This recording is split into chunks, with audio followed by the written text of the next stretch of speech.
നമസ്കാരം സുഹൃത്തുക്കളെ. നാം ഇന്ന് സംസാരിക്കാൻ പോകുന്നത് നമ്മുടെ കേരളം നേരിടുന്ന വലിയൊരു പ്രശ്നത്തെക്കുറിച്ചാണ്: തൊഴിലില്ലായ്മ. കേരളം ഇന്ത്യയിലെ ഏറ്റവും ഉയർന്ന സാക്ഷരതയുള്ള സംസ്ഥാനമാണ് എന്ന് എല്ലാവർക്കും അറിയാം. പക്ഷേ ഇന്ന് നമ്മുടെ നാട്ടിൽ പല ബിരുദധാരികളും എഞ്ചിനീയർമാരും IT പ്രൊഫഷണലുമാരും തൊഴിൽ ലഭിക്കാതെ വിഷമിക്കുന്നു.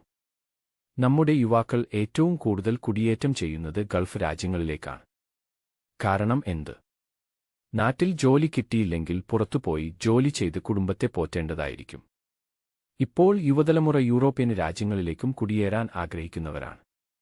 ഇതിനു പിന്നിലുള്ള പ്രധാന കാരണം നമ്മുടെ വിദ്യാഭ്യാസ സംവിധാനമാണ്. നമ്മുടെ വിദ്യാഭ്യാസ സംവിധാനം തൊഴിൽ വിപണിയുമായി പൊരുത്തപ്പെടുന്നില്ല. വലിയ വ്യവസായങ്ങൾ കുറവാണ്, അതിനാൽ സ്വകാര്യ മേഖലയിലെ ജോലി അവസരങ്ങളും കുറവാണ്. പലരും സർക്കാർ ജോലി അല്ലെങ്കിൽ വലിയ ശമ്പളമുള്ള ജോലി കാത്തിരിക്കുന്നു, ചെറിയ അവസരങ്ങൾ നഷ്ടപ്പെടുന്നു. ഇതിന്റെ ഫലമായി മനസ്സിന് സമ്മർദ്ദം, നിരാശ, കൂടിയ കുടിയേറ്റം ഇവയാണ് കാണുന്നത്. പക്ഷേ പരിഹാര മാർഗങ്ങൾ ഉണ്ട്. സ്റ്റാർട്ടപ്പുകളെ പ്രോത്സാഹിപ്പിക്കണം. കേരള സ്റ്റാർട്ടപ്പ് മിഷൻ പോലുള്ള സംരംഭങ്ങളെ പിന്തുണയ്ക്കണം. കൗശല വികസന പരിപാടികളും റോബോട്ടിക്സ്, ഡാറ്റ സയൻസ് പോലുള്ള പുതിയ സാങ്കേതികവിദ്യകളും പഠിക്കണം.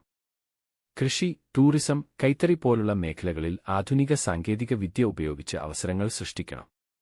മനോഭാവത്തിൽ മാറ്റം വേണം. സ്വകാര്യ മേഖലയും സ്വയം തൊഴിൽ വഴികളും ഫ്രീലാൻസിംഗും സ്വീകരിക്കണം. ഇത് എല്ലാം ആലോചിച്ചാൽ തൊഴിലില്ലായ്മ കുറയ്ക്കാനും നമ്മൾക്കു കഴിയും. സുഹൃത്തുക്കളെ, ഈ വിഷയത്തെക്കുറിച്ചുള്ള നിങ്ങളുടെ അഭിപ്രായം കമന്റിൽ പങ്കുവയ്ക്കൂ. വീഡിയോ ഇഷ്ടമായാൽ ലൈക്ക് ചെയ്യാനും സബ്സ്ക്രൈബ് ചെയ്യാനും മറക്കരുത്. നന്ദി.